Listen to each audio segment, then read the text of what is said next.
This is Public Occurrences, both foreign and domestic. And now your host, Michael O'Fallon.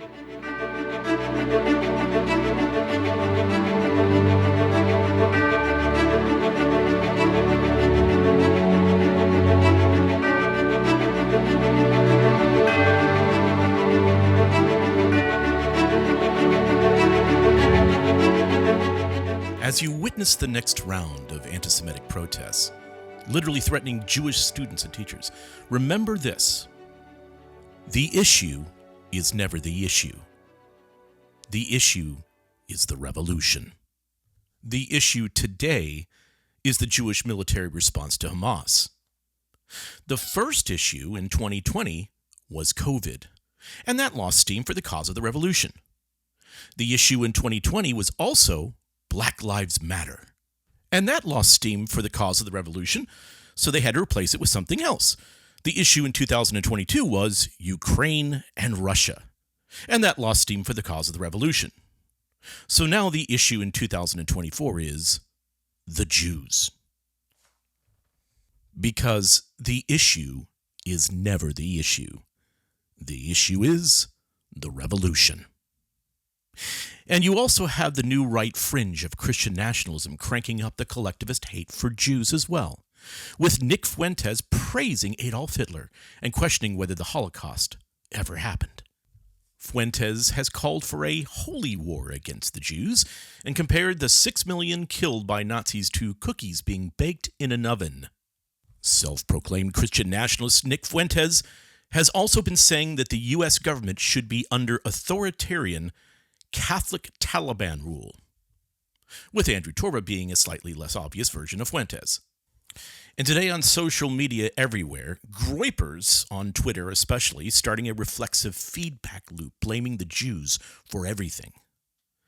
And now, with Candace Owens seemingly jumping in on the blame the Jews bandwagon. And of course, at the same time, all declaring themselves Christian nationalists. But the issue is never the issue. Always remember that the issue is never the issue is the revolution. This is all meant to divide our nation.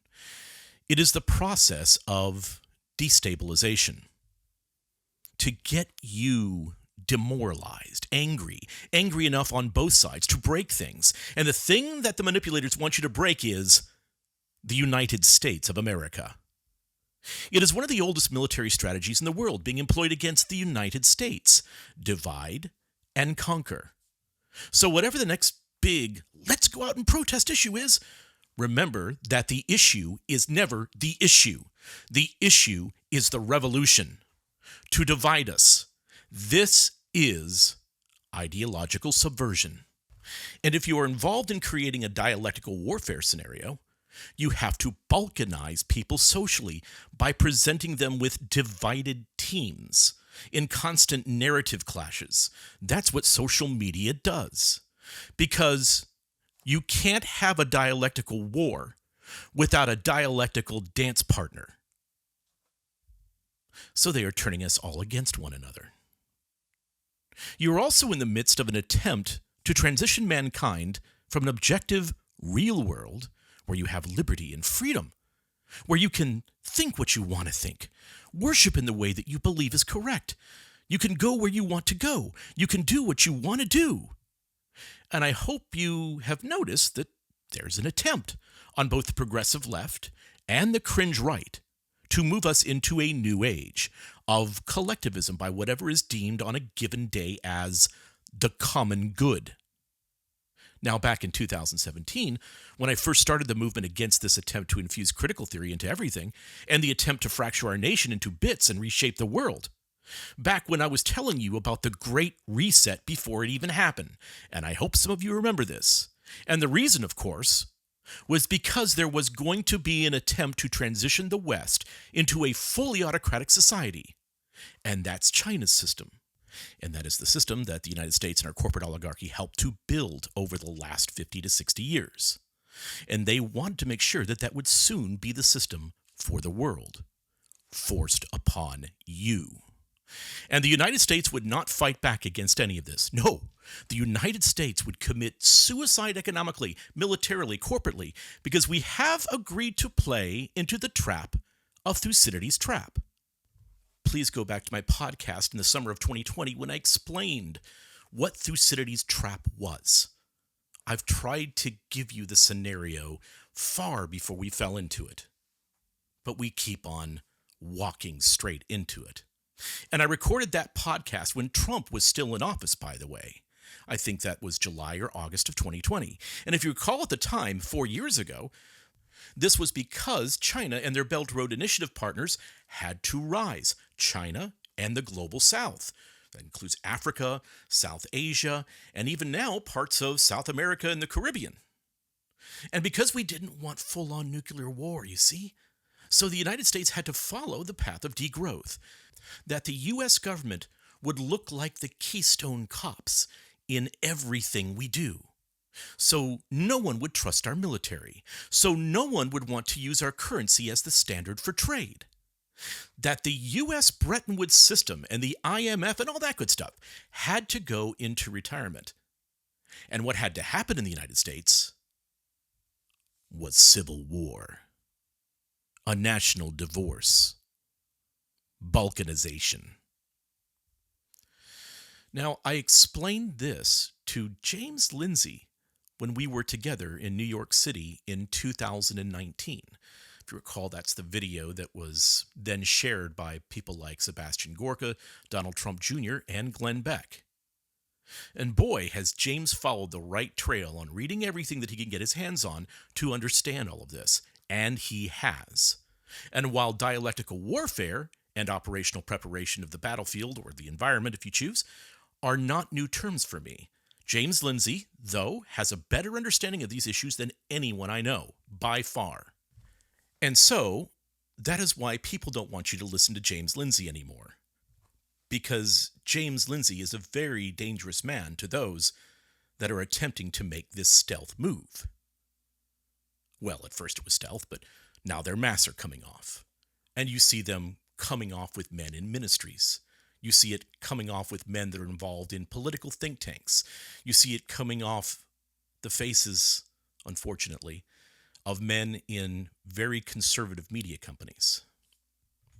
But they are here collectively to destroy our constitutional republic and install new systems. New systems like autocratic, authoritarian algocracy, that's a government by algorithm, that is communitarian, and utilizes a system called distributism. And what they must do, just like they do for all the color revolutions that they have run over the past 30 years, is that the powers that be need to convince you to burn the nation down. And they will set us all against one another using identity politics. This is the why behind critical race theory, intersectionality, diversity, equity, inclusion, and ESG. So there is a process used to do this, for the enemy of your nation to defeat your nation. So there is a process that a former KGB agent called the 4 stages of ideological subversion. And this is where Yuri Bezmenov would say, grassroots revolutions do not exist. Let me say that again.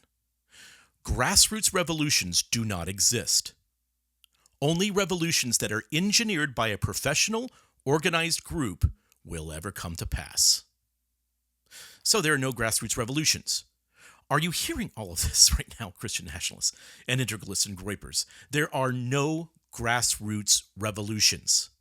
These are planned, strategized, active measures that are meant to balkanize a nation, or, if things go haywire, to incarcerate and detain mass amounts of people. And these movements are always led by confidence men. Men who glow with the brilliance of a million suns. Confidence men who will radicalize men and women who are already strongly on the left or the right. They will turn otherwise good men and women into useful idiots by using propaganda. And they will pump each man and woman with all sorts of ideas about how they will overthrow the nation, or at least balkanize the nation. I mean, think about these students that don't even know what they are protesting at Columbia about and NYU. They have no idea what's going on, why they're protesting. Think about the Christian nationalists who ratioed Glenn Beck's video the other day on social media where he warned that civil war would end our nation. And that is because all of this, when I say all of this, I'm talking about the anti-Jewish thing that's happening on the left, what's happening on the right, what's happening with Christian nationalism, all of it together is a psyop. And the people that they are manipulating are given false dilemmas, as if there are only two choices. So for the left, it is, from the river to the sea, Palestine must be free, or you'll need to move to a final solution for Jews. And on the right, you have, everything is the Jews' fault, like what you're hearing from Andrew Torba and Nick Fuentes, or we'll need to have a civil war and end the nation, and of course then we'll hand over the world to China. So now you're starting to have people both on the Christian nationalist side as well as the progressive left side saying, well, the Chinese system seems to be working really well. Yeah, that's the ticket, right? So Bezmenov states that ideological subversion is a concealed strategy employed by the KGB and other Soviet agencies to weaken and eventually topple Western governments through the dissemination of propaganda and disinformation. Now, don't think for a second that the United States State Department and Defense Department don't know how to do exactly the same thing. But Bezmenov, this defector from the KGB, explained that the process of subversion, also you can refer to it as psychological warfare, it was a grand brainwashing that can be divided into 4 stages. So again, this psychological warfare, this ideological subversion, this process of subversion, it can be broken up into 4 distinct stages. So we're going to take time now to go through each one of these stages, how long these stages take, and what they really are and what they really do. So let's start with Bezmenov's Stage 1. Stage 1, demoralization. This takes approximately 10 years. And this first stage of demoralization is a step-by-step erosion of a society's values and beliefs, ultimately leaving its individuals without a distinct perception of morality. So now think of Drag Queen Story Hour, the queering of the American child, the instance that trans men must be a part of women's sports, confusing everyone, no one knowing what's right from wrong, up from down. So this process entails the gradual dismantling of traditional values, including patriotism, because you don't want people to trust their government or love their nation. You want both sides to tear it to the ground. Family values as well are torn apart, and religion. This goal is achieved through the dissemination of propaganda that promotes moral relativism and undermines the authority of traditional institutions. So now think about it. What institutions have you lost trust in over the past, let's say, 10 years, but especially since 2020? Well, you can start with, you certainly don't trust the medical community anymore, especially not people in public health. You also don't trust faith anymore. You saw your religious leaders literally take you down the CRT-infusing bandwagon. You don't trust your political leaders anymore, on Republicans or Democrats, because they're both actually moving towards the same thing. You don't trust education anymore. You don't trust research and science. You don't even trust the arts and media anymore. They're not free. They're still doing something. They have a strategy. They have a plan. So remember, stage 1 takes about 10 years. You need to have critical pedagogy in all levels. You needed to have already had the long march through the institutions that Rudi Dutschke was discussing 50, 60 years ago. You need to have people that were being indoctrinated by the Young Global Leaders Club at the World Economic Forum. You had people like Macron that were part of that. You had Putin that was part of that. You had all sorts of different leaders from the United States, from the UK, etc. And so over the past 10 to 20 years, the woke movement has extensively infiltrated every institution, and society has basically struggled to effectively address the subversive psychological warfare introduced by critical race theory and intersectionality. That is what has happened. But that was just one stage. That was just that stage one that would take 10 years. The next stage began in 2020. Stage 2, destabilization. The destabilization stage, which is the next 3 to 5 years after the first demoralization stage, well, the second stage involves generating economic, social, and political turmoil within a society. That's destabilization. And think, what did you just go through over the past 4 years since 2020? It had a very obvious start date. Well, number one, you had a public health insistence that you stay at home, lose your business or your job. If you were non-essential, of course. If you were essential as part of the government jobs, you still got paid and went to work. And where you couldn't travel or see your parents in the hospital. You remember that. Then, of course, we had the great critical race theory riots in May and June, where you literally had protesters at the edge of the White House, where Secret Service agents were being injured. Oh, but it was okay to be a part of a mass protest, literally body to body, because white supremacy was a greater problem than COVID. That actually came out of institutions like the T.H. Chan School of Public Health at Harvard. And then, of course, you had the great simulacrum election of 2020. Because, as Baudrillard would say, the 2020 election never really happened. And then chaos erupted. If you remember back to my podcast that I did on November 2nd of 2020, the day before the election, I called it the Great Reset, and I warned that chaos would erupt. Then, of course, you had January 6th, which was a very obvious Fed operation. And by the way, Christian nationalism is just a continuation of the January 6th operation, if you didn't figure it out yet. And yet the President of the United States was blamed for the riot. And all of the social media platforms kicked him off while he was still president. You had Twitter kick him off. You had Facebook kick him off. The President of the United States could not use social media to reach people. And now you know who is in charge. And then you had the mandates for the mystery juice that you had to inject yourself with. And then you had our Keystone Cops withdrawal from Afghanistan. And we, of course, left billions and billions and billions of dollars worth of armament, of helicopters, of all sorts of vehicles. We left in Afghanistan. Think about what that will be used for. And then you had us pour hundreds of billions and billions of dollars into Ukraine. And then you had the opening of our border to allow tens of millions of unvetted, unchecked people into the United States from everywhere. And I'm not just talking about from South America or from Central America. We're talking about from China, from the Middle East, from Russia. And do you think all of those people are just coming in to get a job and educate their children? I mean, I'm sure there's some, but that isn't what's happening here this time around. So again, Bezmenov states that the second stage, referred to as destabilization, involves generating economic, social, and political turmoil within a society. It's destabilizing everything.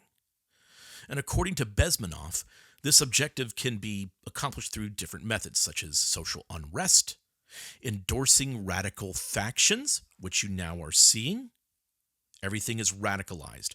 Whether you're a Christian, you're part of the Christian nationalist movement that's talking about a national divorce and balkanization, and you have the same thing happening on the other side, talking about that we need a black nation. We also need a Muslim nation. We also need maybe something like a La Raza for the race. You have eroding government institutions. Ladies and gentlemen, this has all happened and is happening. Your trust in government institutions is at an all-time low. Radicalization has happened both on the far left and is now doing on the far right. They are inciting social unrest and calling for a national divorce. And part of the problem at how this happens is because you, of course, have those that are pushing Marcuse's repressive tolerance that basically says no enemies to the left on the left. And then you have Schmitt's idea, Carl Schmitt, the Nazi jurist. You have Carl Schmitt, who's being embraced by everyone. It's basically saying you can have no enemies to the right. So what's going to happen? Polarization. No one's dialoguing with each other anymore. No one's talking to each other anymore. This results, of course, in a society facing crisis and chaos, as it will foster unrest, economic insecurity, and political divisions. That's what's happening. This is what they've been doing to all of us. You're being manipulated. The ultimate aim, of course, is to cultivate a feeling of hopelessness and despair. And this, of course, will result in people being more inclined to embrace radicalized theological and ideological concepts. And a perfection of this radicalization, and the process to do it, was created by a man by the name of Cass Sunstein. You might remember Cass Sunstein in the Obama administration. Well, he wrote a book called Nudge, as well as Sunstein's paper that he composed with Harvard integralist Adrian Vermeule on how to infiltrate conspiracy theory groups. So you really saw this radicalization blossom. And this radicalization really began in earnest in 2020 with various movements promoting integralism, neo-integralism, and calling for a national divorce. And so many subversive characters began to rise in Christianity. People that they'd never heard of before just came and said, "We know the way, follow us, this way to victory." And of course they as well got into conservative media, into media that I love. And of course, it's also in the middle of political circles, into some very well-known political think tanks that have been around for decades. And they're all promoting the ideas of Carl Schmitt, and Carl Schmitt's what they would call post-liberalism, which is really anti-liberty. And there's calls to eliminate or to dispose of the old Constitution and embrace a new founding. So there are now calls for an unbound executive or a Franco that would eventually lead the nation with an authoritarian regime. And so this is the period of dialectical and political warfare. This is our current stage. This is where they have us today. And they have penetrated many conservative ministries, plenty of the conservative political think tanks. And I'm sorry, but we have to make sure that we start calling this out. Because we aren't really at the dark times yet. And remember, as I said before in the program, Stage 2 takes between 3 to 5 years. And how many years has it been now since 2020? Are you getting the picture yet? It has been 4 years. All of the anti-Jewish rhetoric from the left and the Christian nationalist right, all of the continuation of critical theorists, and of the insane economic inflation, and both the integralist right and the progressive left stating that our Constitution is basically worthless now. So that's right in the time frame that Bezmenov provided. We are at the end of Stage 2 now. But Stage 3 is right around the corner. Bezmenov would continue and warn that Stage 3 is the crisis stage. Now, this would happen between 4 to 8 weeks after the destabilization stage. The third stage is the crisis stage, where the chaos generated during the destabilization stage escalates to its peak. And this, of course, will result in the declaration of a state of emergency. Now, according to Bezmenov, this phase is marked by intense violent clashes among various factions, leading to the breakdown completely of law and order. So if you can think about what happened in the summer of 2020, imagine that exponentially by a power of 10 being greater. And so our nation will find itself engulfed in a critical situation, witnessing political, economic, and social turmoil. And the objective behind this, of course, is to establish a power vacuum which radicalized groups and individuals can take advantage for their own interests. And so both sides of the Civil War setup have already indicated their readiness for all-out kinetic warfare. And so the nation as we know it, is completely decimated now in green zones for military operations that are set up. Other multinational efforts then get involved. Because, of course, think about it for a moment here. If you're another nation that you have a hostile relationship with the United States or whatever the case may be, or you have people that are taking over different areas of the United States that happen to have nukes, it's probably not a good idea. The result is we will lose the United States of America. Or, if it doesn't go all kinetic, a peace treaty is signed and a national balkanization is created. New currencies are distributed in each autonomous zone, but shipping and trade are disrupted. The social contract that we have, the Constitution, is thrown away. So now you have to start again. The economy would be decimated. Even private property would be up for question. So yes, China would dominate. And of course, other nation states would partner with NATO and the World Economic Forum. And either way, the United Nations will be helping to set the rules. But as Bezmenov would say, quote, "The process of subversion is such a long-term process that the average individual, due to the short time span of his historical memory, is unable to perceive the process of subversion as a consistent and willful effort. That is exactly how it is intended to be. Like the small band on your watch, you know, it moves, but you cannot see it moving. The main principle of ideological subversion is turning a stronger nation against itself. Just like in the Japanese martial arts. You don't stop the blow of a heavier, more powerful enemy with an equally forceful blow. You may simply hurt your hand. Instead, you catch the striking fist with your hand and pull the enemy in the direction of his blow until he crashes into a wall or any other heavy object in his way." End quote. You, China and the World Economic Forum, as well as people in our own government that want to see this happen, turn the stronger nation against itself. That is what's happening today.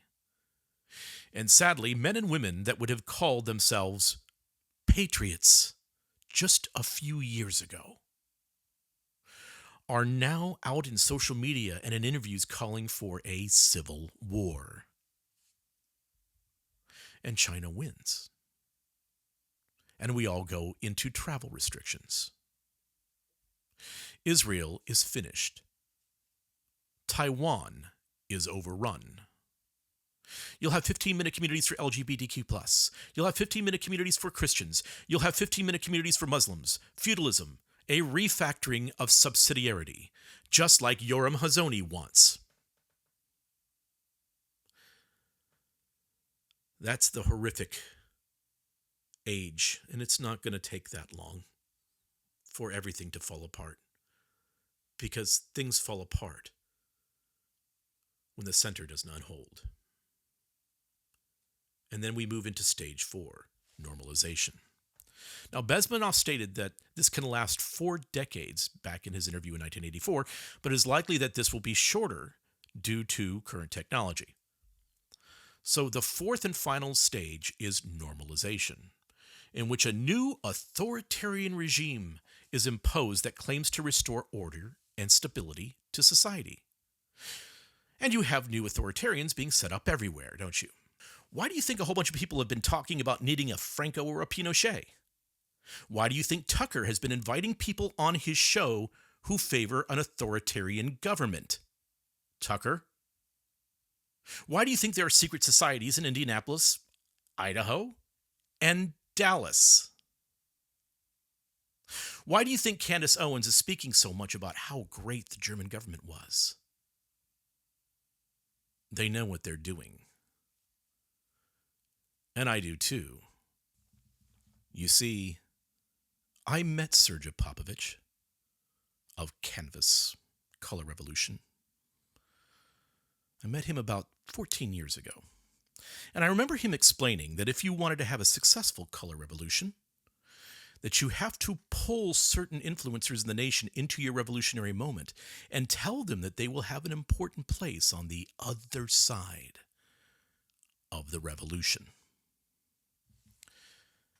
And according to Bezmenov, this stage can endure for decades, and it entails the complete suppression of dissent and the establishment of a totalitarian state. Now, in this age, you can imagine how different that could be in 2024 or 25 than it was when Bezmenov was explaining this in 1984. But during this stage, a new political order is created that aligns with the subverters' agenda. And maybe now you are beginning to understand why they want to bring us to the point of civil war. So this is accomplished through the manipulation of public opinion and, if required, the use of force. The term normalization originates from Soviet propaganda, which aims to portray a significant change in a country as a common occurrence. Yeah, this just happens all the time. It hasn't happened in the United States in 200 plus years. You can count the Civil War. But we've been stable. Now, I believe it is likely that they will try to trip us into this stage within the next year. Stage 3 has to occur first, the stage of chaos and death. Right now, the United States is at the end of the second stage of ideological subversion. They are destabilizing our nation. But all is not lost. You see, this active measure of subversion, for it to work, it takes everyone's participation. So the way to work against the operation is by making as many people as possible aware of the active measure, and to encourage them to not participate in the escalation that would inevitably lead to the third stage. So spread the word. Share this podcast around. Share the article that accompanies it around. Throw sand in the gears. When someone tells you that the Constitution is done, America is finished, and we need a civil war, you tell them first, I love you, but you are being manipulated. If we throw this nation into a tree shredder, it isn't just over for us. It is over for every other nation who is standing against China, Russia, or Iran. Human freedom and liberty are at stake. For Christians, the freedom of worship is at stake. But it really is up to you. You have to have the courage to say something. You have to have the courage to do all that you can to stop this insanity from happening. Maybe it is you, in whatever position of influence you have, that needs to have the courage to confront this horrifying situation and speak up for the sake of your children's future, so that they can have liberty and freedom in days to come, so Israel can exist in days to come, so the UN doesn't march its boots onto our soil and divvy up our new sustainable nation. And you might have to overcome the fear. Maybe you have to give up an idol that you've made. Maybe you have to risk everything for the sake of our nation and for mankind. These are not easy times, and they may get much worse if you don't speak up. But your country needs you right now, and you know that you must speak up. These are troubled times, but these are the times that try men's souls. The summer soldier and the sunshine patriot will, in this crisis, shrink from the service of their country. But he that stands by it now deserves the love and thanks of man and woman. Tyranny, like hell, is not easily conquered. Yet we have this consolation with us, that the harder the conflict, the more glorious the triumph. What we obtain too cheap, we esteem too lightly. It is dearness only that gives everything its value. Heaven knows how to put a proper price upon its goods. And it would be strange indeed if so celestial an article as freedom should not be highly rated. We must preserve the United States of America. God save the Republic. We must win. I'm Michael O'Fallon, and this has been Public Occurrences, both foreign and domestic.